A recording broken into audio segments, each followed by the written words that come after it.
งไปที่ไหนก็ไปตี5:60แล้วมึงยังไม่กลับบ้าน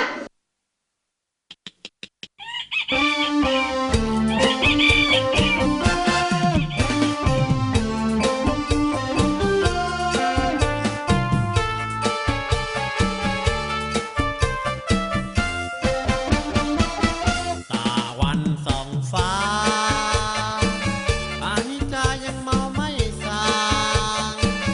ตี5:60แล้วน้องนางยังเมาค้างอยู่เลยถึงเมาอย่างนี้แต่หัวใจดีๆน้องเอ๋ยไม่เคยหักอกไปไหนเลยที่เมาเจ้าชู้ไม่เป็นเมาเหล้าเขาว่ามีวันส่างเมาชีวิตผิดทางส่างยากส่างเย็นเมารักเมาอดีตที่เคยลำเค็ญมาไว้เพื่อเป็นบทเรียนสอนใจ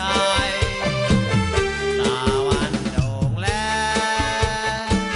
เมาเหลือเกินต้องแยกกันไปวันหน้าถ้าหากยังเหงาใจสังสรรค์กันใหม่นะเกิ